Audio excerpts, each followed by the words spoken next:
Hey everybody, it's the Mad Master. I'm doing a video today, and this video is bound to be controversial amongst certain people.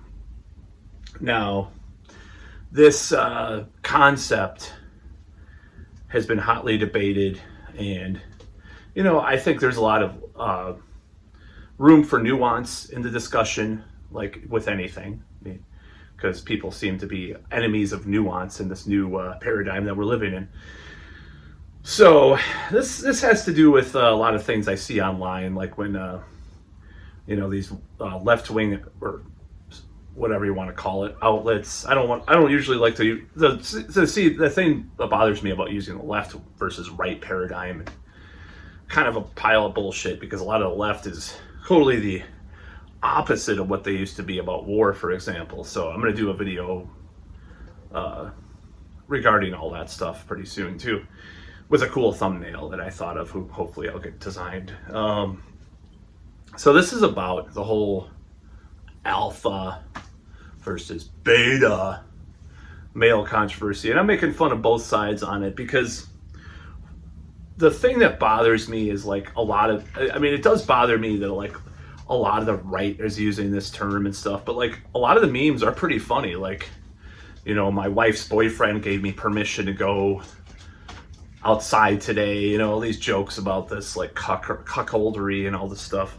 So the thing that bothers me is when people on the left are like, well, there was this one alpha males don't exist because there's this one like wolf study that was debunked. So I just say, you're okay. You could be a little more nuanced and say, okay, well, some of the stuff has been debunked because of these studies, but dominance hierarchy exists. Look it up. In nature, it is a natural part of nature. Evolution, evolutionary psychology, evolutionary biology. There are, in nature, alphas, omegas, betas a lot of the time. Now, it's not as cut and dry and simple as, like let's say a pickup artist will say, or something like that. Humans are a lot more complicated than animals. There's a lot of factors that go into play. What makes an alpha male? Now, at one end, you have, this just is very obnoxious to me, because it's basically an anti-science argument to say, simplify this whole concept, like, oh, well, there's no such thing as alpha males because of this study. So I think there's a lot of things at play here. Now, for one, this is one of the things is the polyamorous movement. The poly movement has influenced things with like books like Sex at Dawn, and I would have to say like post-Marxist thought, deconstructionism, a lot of things. I'm tying all this stuff together, but I'm trying to make a point with this. So we have these people that are saying, oh, there was this one wolf study, so I'm going to debunk everything about alpha males. My wife's boyfriend gave me a article from Vox that said there was a wolf study, but I never looked up dominance hierarchy. I never read Charles Darwin. I never read anything. I don't know. But I'm using science. Trust the science. Trust the science. So I'm like, this is this insidiously stupid thing I've ever heard in my life. Like, just the way that they frame it. Now, like I said, well, alpha is a reductive term. There are dominance hierarchies in nature, but humans are more complicated. Done. You could have argued that. But saying, there's a wolf study. There's a wolf study that was debunked. Like, you sound just, oh my God, it angers me so much. So, in essence, I think there are we are animals, okay? So one of the things they could argue is like humans are more advanced than animals. Yeah, there's alpha males amongst different types of apes and different types of lions, lion pride. You look up a pride lion. There are alpha. It exists. I'm sorry, people that want to deny science. It's like the left is denying science so much nowadays that they're starting to give creationist Christian right-wingers a run for their fucking money with this denying science shit. Because they're denying science. They're denying like 200 years of science. Of course, science can evolve. And I'm not saying that it can't. But yeah, this whole notion. Well, okay, so I was starting to explain why this is happening. So there's a poly movement, which is like, well, there's like this Marxist, like, utopian, like, view of like primordial man, whatever you want to, woman. I remember when feminists called women women with a YN at the end instead of it, because we gotta get away from the man.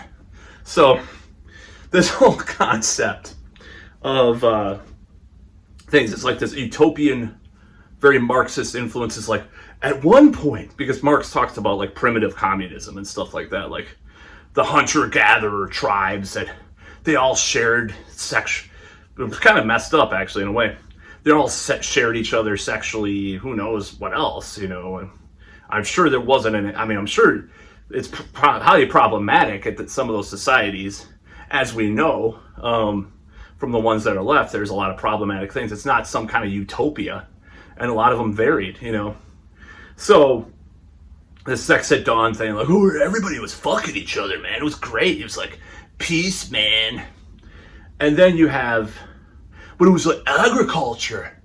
It's almost Christian too. It's like the apple, Garden of Eden. It's like the apple, the snake. The snake gave agriculture to early humans. That's what the metaphor is about. And like, we were so good, man, back then. We were all fucking each other, making love, man. Didn't matter what you were, you know, what you looked like or age. Oh, there's the problematic part. You know, this whole idea, this whole notion is reductive because there are varieties of phases of humanity that happen for various reasons environmentally. You know, one person I do like is, what is his name? God damn it. You know, there's different authors that write stuff about, you know, what happened and what influenced Guns, Germs, and Steel. Jared Diamond, that was who I was thinking of, and like, you know, he talks about that. He could probably do a book about that, probably speculates, but could actually break things down from what I'm talking about, and because people oversimplify this stuff, and this is a guy that brought nuance to a lot of these discussions. You know, so how can we say that early humans were just polyamorous and there was no pecking order in it or whatever?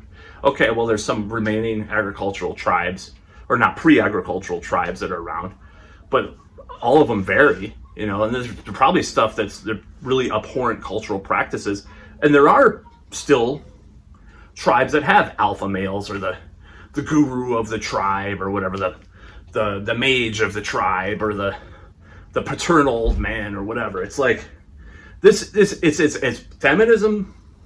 Like, oh, the patriarchy came about because people started raising agriculture and owning property. It's like, you know, I'm just saying, like, I think these concepts are oversimplified, and there's a political agenda. So when it infects actual science is where I have a problem. It's like, okay, let's talk about nuance. Humans are different than animals. We've evolved differently in certain ways. Why can't they just leave it there? Why do they have to say, well, my wife's boyfriend gave me an article from Vox that said wolves, the alpha male concept. I haven't gotten laid in 2 years, but my wife puts out for her alpha male boyfriend all the time, huh? See, I just caught them, by the way. Yeah. It's bullshit, okay? I'm not saying that there's alpha, and the alpha thing is applicable to humans, necessarily. There's a lot of different things at play. But you know, it's bullshit when you can look up the Wikipedia of dominance hierarchy, which is where these concepts come from a lot of the time, of alpha males and stuff. And you look up the sources, I had to scroll for like 3 minutes with all the articles and all the studies and stuff. So it's bullshit. Oh, there was one study. One study versus 300, motherfucker. That's about all.